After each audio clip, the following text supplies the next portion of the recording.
मित्रों नमस्कार। आज हम एक नए फॉर्मेट में करंट अफेयर्स लेके आपके सामने उपस्थित हैं। देखिए, करंट अफेयर्स हम दो तरीक़ों से आपको पढ़ाएंगे। पहला तरीका हमारा होगा आपको पढ़ाने का कि कुछ कुछ मुद्दों पर, यानी जो इम्पोर्टेंट हैं उन पर डिटेल में चर्चा की जाए, विस्तृत जानकारी दी जाए, और कुछ मुद्दे जो काफ़ी संक्षिप्त हैं उनको एमसीक्यू फॉर्मेट में करवा दिया जाए। तो देखिए, नेशनल करंट अफेयर्स के कुछ एमसीक्यू फॉर्मेट में करंट अफेयर्स लेकर के हम आपके सामने उपस्थित हैं। ठीक है, एमसीक्यू फॉर्मेट में जो करंट हम लेके आपके सामने उपस्थित हैं उसमें देखिए, पहला करंट हमारा है आज देखिए, कुल मिला के हम आज पहला वीडियो है तो केवल 15 प्रश्नों की आज हम चर्चा करेंगे। ठीक है, कितने प्रश्नों की चर्चा करेंगे? केवल 15 प्रश्नों की। तो इन 15 प्रश्नों की चर्चा के क्रम में जो हमारा पहला करंट है दिया गया है, चिकरी वुडक्राफ्ट तथा मुस्क बुदज चावल जिन्हें हाल ही में जीआई टैग प्रदान किया गया है, किससे संबंधित है? पहला ऑप्शन हमारा है लद्दाख, दूसरा है जम्मू कश्मीर, तीसरा है उत्तर प्रदेश, चौथा है उत्तराखंड। तो देखिए, चिकरी वुडक्राफ्ट और मुस्क बुदज जो ये चावल है ये जम्मू कश्मीर राज्य से संबंधित है। जम्मू कश्मीर राज्य से संबंधित है।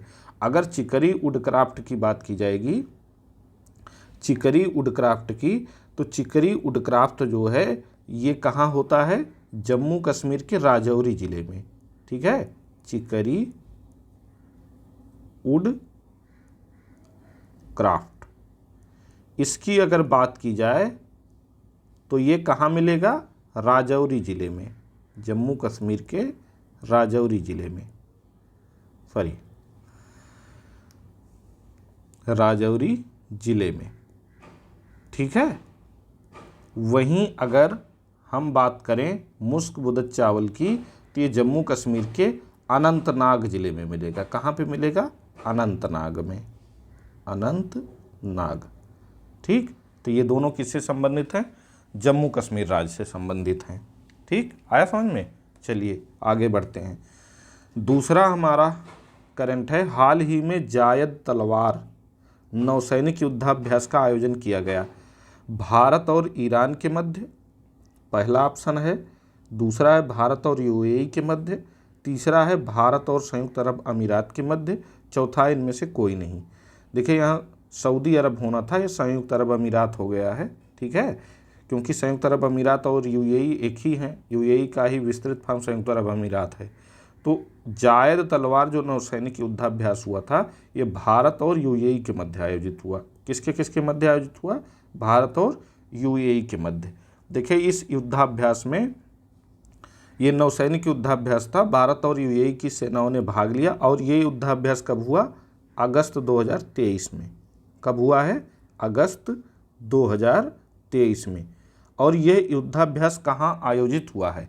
आपके लिए ये होमवर्क है, आप हमको ये कमेंट करके बताइएगा कि ये युद्धाभ्यास हुआ कहाँ है। ठीक, देखिए अगला हमारा करंट अफेयर्स है महत्वपूर्ण, कि दिया गया है, भारत के किस राज्य में हाल ही में हस्तशिल्प एवं हथकरघा निगम का नाम बदल करके हिमक्राफ्ट कर दिया? क्या नाम कर दिया है? हिमक्राफ्ट।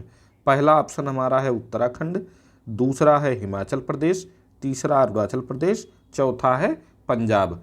तो अगर इसकी बात की जाए कि भारत के किस राज्य ने हाल ही में हस्तशिल्प एवं हथकरघा निगम का नाम बदल करके हिमक्राफ्ट कर दिया है, तो ये हमारा राज्य है हिमाचल प्रदेश। कौन है?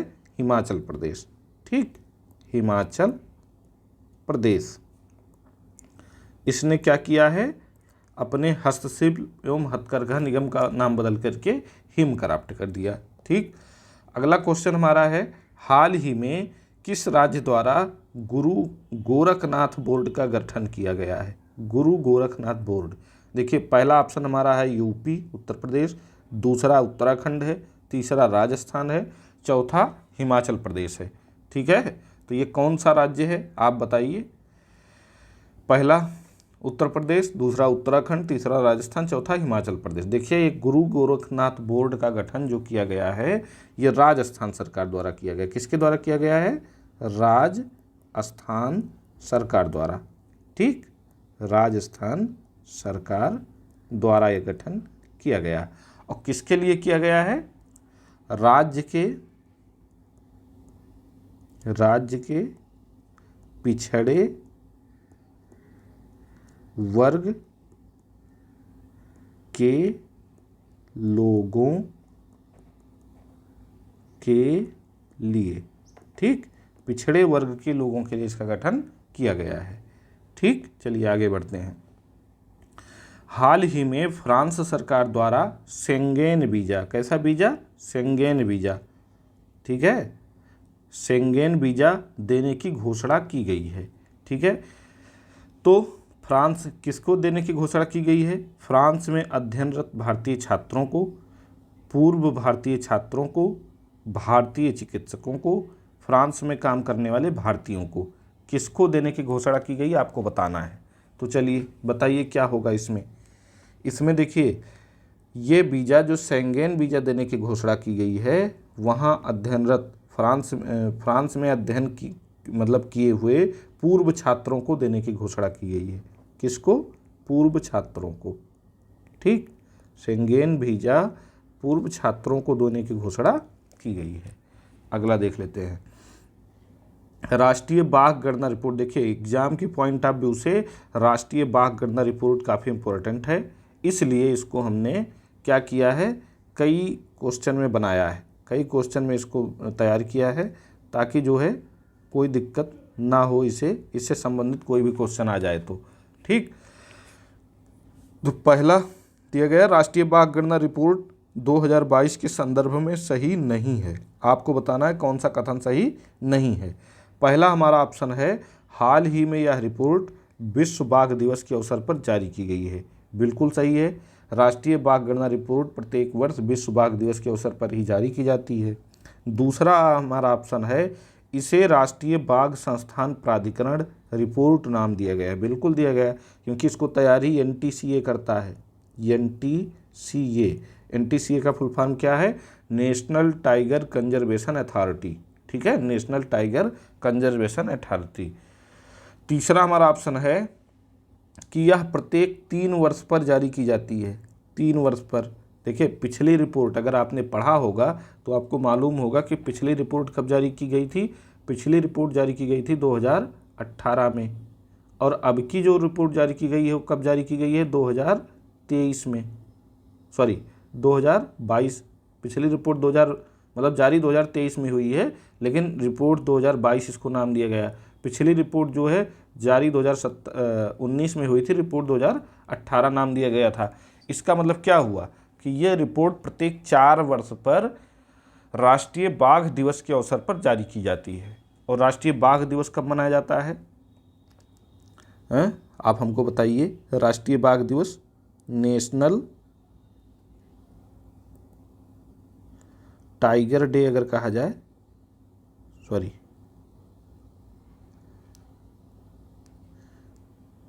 टाइगर डे अगर कहा जाए तो ये कब मनाया जाता है? 29 जुलाई को मनाया जाता है। कब? 29 जुलाई को।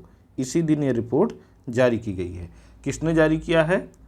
तैयार इसको NTCA ने किया है, लेकिन इसको जारी किया है केंद्रीय वन, पर्यावरण एवं जलवायु परिवर्तन मंत्रालय ने। किसने जारी किया है? केंद्रीय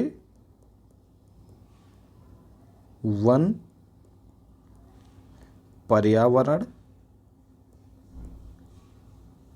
एवं जलवायु परिवर्तन मंत्रालय। ठीक, केंद्रीय वन, पर्यावरण एवं जलवायु परिवर्तन मंत्रालय ने इसे जारी किया है। अगला देखिए हमारा, ये भी सही कथन ही है। नवीन रिपोर्ट के अनुसार वर्ष 2022 तक बाघों की आबादी 6.1% की दर से बढ़ी है। हमारे देश में बाघों की आबादी जो है नई रिपोर्ट के अनुसार 6.1% प्रतिवर्ष, यानी प्रत्येक वर्ष लगभग 6.1% की वृद्धि बाघों की आबादी में हुई है हमारे यहाँ। ठीक। अगला देखिए, पृथ्वी पर जंगलों में रहने वाले कुल कितने प्रतिशत आबादी भारत में निवास करती है? पृथ्वी पर जंगलों में रहने वाले बाघों की कुल कितने प्रतिशत आबादी भारत में निवास करती है? पहला ऑप्शन हमारा है 60%, दूसरा है 80%, तीसरा 75%, चौथा 70%। तो इसमें सही उत्तर क्या होगा? देखिए सही उत्तर इसमें होगा 75%। पृथ्वी पर रहने वाले कुल 75% बाघ हमारे देश में रहते हैं। और पिछली रिपोर्ट के अनुसार 2018 रिपोर्ट के आधार पर कितने बाघ थे हमारे यहाँ? 70% थे। कितने थे? 70%। और 2023 रिपोर्ट के अनुसार हमारे यहाँ बाघ कितने हो गए हैं? 75% हो गए हैं। आया समझ में? चलिए आगे बढ़ते हैं। नवीनतम बाघ गणना रिपोर्ट 2023 के अनुसार देश में बाघों की कुल औसत संख्या क्या है? औसत संख्या देखिए, इसको ध्यान से समझिएगा।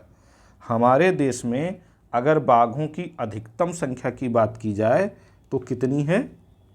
बाघों की अधिकतम संख्या हमारे यहाँ 3925 है। 3925 जो है ये अधिकतम संख्या है, अधिकतम संख्या, ठीक, बाघों की।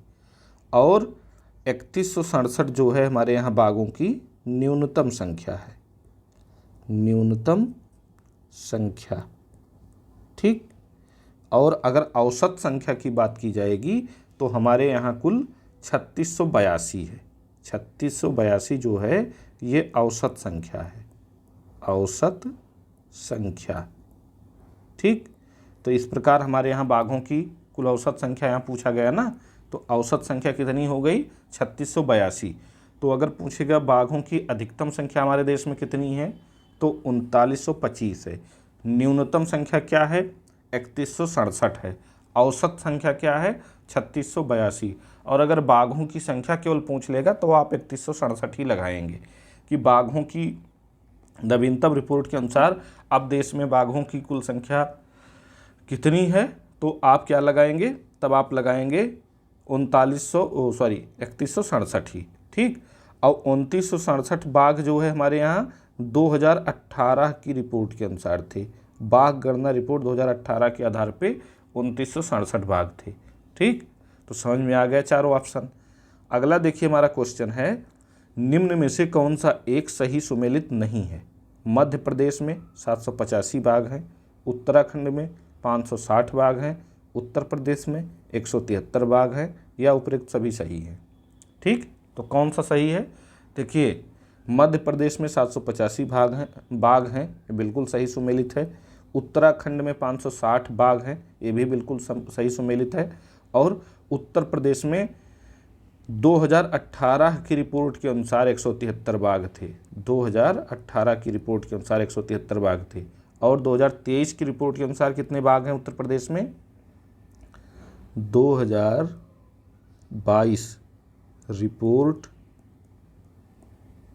के आधार पर उत्तर प्रदेश में बाघों की संख्या कितनी है? 205 है। कितनी है? 205। तो इस तरीके से सही सुमेलित नहीं है कौन सा? सी वाला, ठीक। आया समझ में? चलिए, नवीनतम रिपोर्ट के अनुसार शिवालिक गंगा क्षेत्र में बाघों की कुल संख्या कितनी है? शिवालिक गंगा क्षेत्र में, ठीक है। शिवालिक गंगा क्षेत्र में उत्तर प्रदेश और उत्तराखंड आते हैं। तो देखिए पहला ऑप्शन हमारा 719 है, दूसरा 819 है, तीसरा 817 है, चौथा 782 है।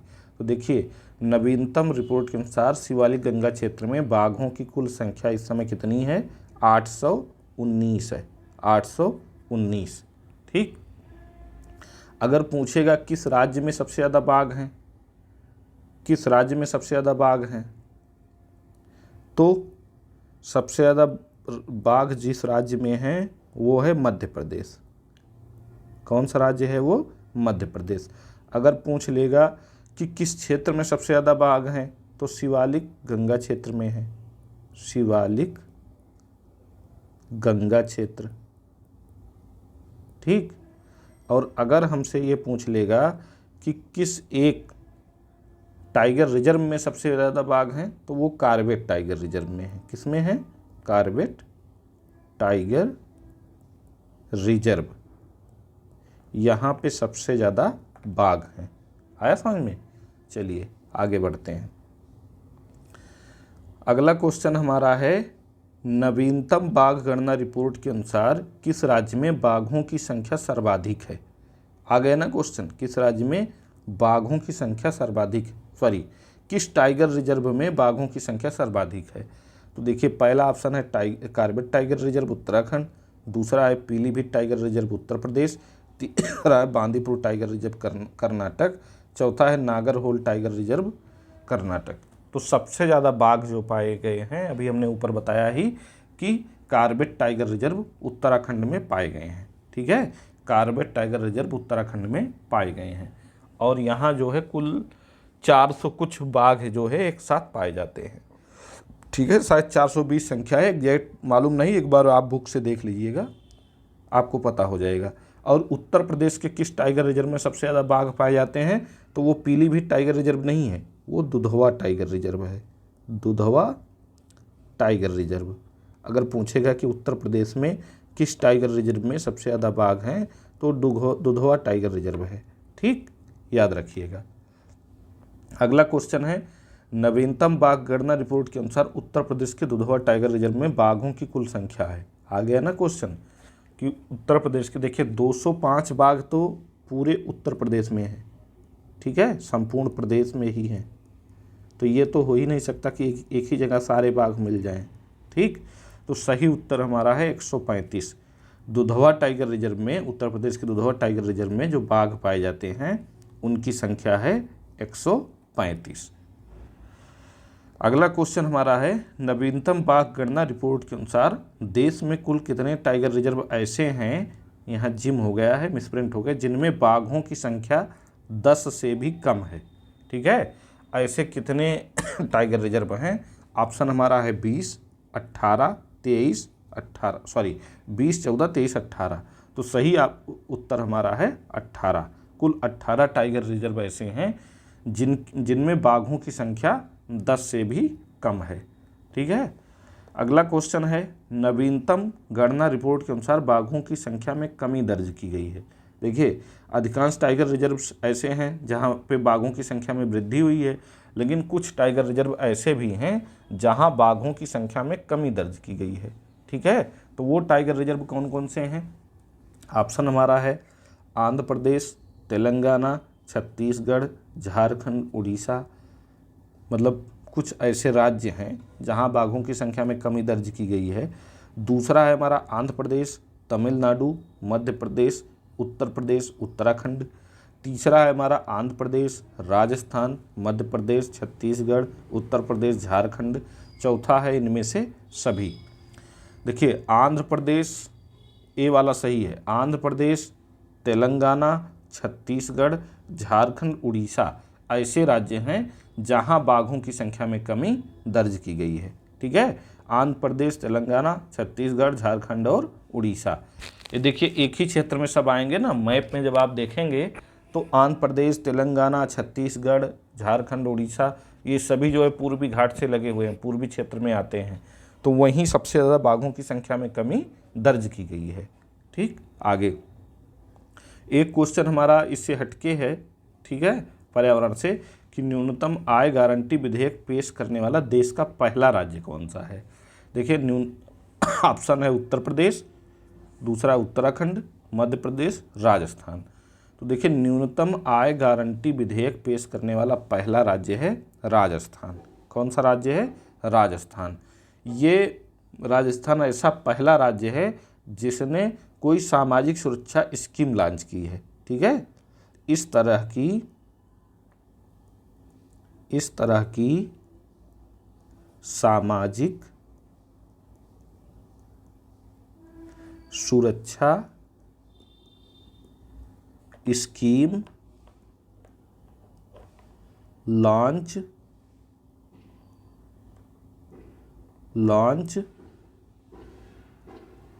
करने वाला देश का पहला राज्य है, पहला राज्य है। ठीक है, इस तरह की सामाजिक सुरक्षा स्कीम लॉन्च करने वाला यह देश का पहला राज्य है। दूसरी महत्वपूर्ण मतलब जानकारी इसके संदर्भ में क्या है कि दूसरी महत्वपूर्ण जानकारी है कि यह जो है, दूसरी महत्वपूर्ण जानकारी इसके संदर्भ में है कि यह राज्य जो है मतलब सामाजिक सुरक्षा स्कीम के तहत 2 श्रेणियां बनाएगा। 2 श्रेणी कौन बनाएगा? एक बनाएगा शहरी और एक बनाएगा ग्रामीण। तो ग्रामीण क्षेत्रों में हम सभी जानते हैं मनरेगा स्कीम चल रही है, ठीक। और यहाँ पे जो है इंदिरा गांधी, राजस्थान में शहरी क्षेत्रों के लिए इंदिरा गांधी रोजगार गारंटी योजना चल रही है, रोजगार स्कीम। ठीक है, तो ये शहरी क्षेत्रों में इंदिरा गांधी रोजगार स्कीम के तहत रोजगार उपलब्ध कराएंगे, ग्रामीण क्षेत्रों में मनरेगा स्कीम के तहत रोजगार उपलब्ध कराएंगे। और न्यूनतम 105 दिनों का, न्यूनतम 105 दिनों का रोजगार रहेगा इनका, 105 दिनों के लिए दिनों का रोजगार। ठीक, इनका जो रोजगार रहेगा वो न्यूनतम 105 दिनों का रहेगा। ठीक, तो आया समझ में? न्यूनतम आय गारंटी विधेयक पेश करने वाला पहला राज्य अगर पूछेगा तो राजस्थान है। इस तरह की सामाजिक सुरक्षा स्कीम लॉन्च करने वाला देश का पहला राज्य है। शहरी क्षेत्रों में इंदिरा गांधी रोजगार स्कीम के तहत ये रोजगार उपलब्ध कराएंगे और ग्रामीण क्षेत्रों में मनरेगा स्कीम के तहत रोजगार उपलब्ध कराएंगे। न्यूनतम 105 दिनों का ये रोजगार उपलब्ध कराएंगे। ठीक है, तो आपको ये समझ में आ गया होगा कि न्यूनतम आय गारंटी विधेयक पेश करने वाला देश का पहला राज्य कौन सा है? राजस्थान है।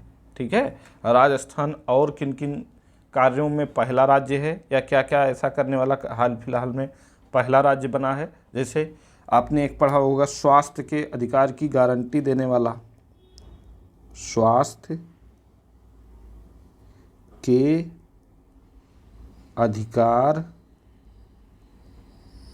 की गारंटी देने वाला पहला राज्य बना है ये, गारंटी देने वाला पहला राज्य भी यही बना है, राजस्थान ही। ठीक है, तो ये कुल मिला के 15 क्वेश्चन थे जिनका डिस्कशन हमने आपसे किया।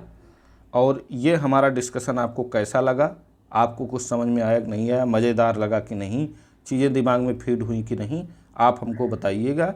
जिस आधार पे बताएंगे उसी आधार पे आपके लिए हम चीज़ों को अट्रैक्टिव तरीके से एग्ज़ाम ओरिएंटेड जानकारियाँ लेकर आएंगे। ठीक है, तो फिर से मिलते हैं अगली क्लास में। तब तक आप लोग पढ़ाई करते रहें खूब अच्छे से। और अगर आपको हमारा ये इनिशिएटिव मतलब अच्छा लग रहा है, अट्रैक्टिव लग रहा है, तो आप हमारे चैनल को लाइक शेयर सब्सक्राइब करें, हमारा सपोर्ट करें। हमारा सपोर्ट करते रहेंगे तो हम आपके लिए नई नई चीज़ें लेके आते रहेंगे। किसी प्रकार के शंका समाधान के लिए आप हमारे इस नंबर पे हमसे संपर्क कर सकते हैं 9838894942। ठीक है, नाम हमारा जानते ही होंगे, रंजीत कुमार मिश्रा हमारा नाम है, रंजीत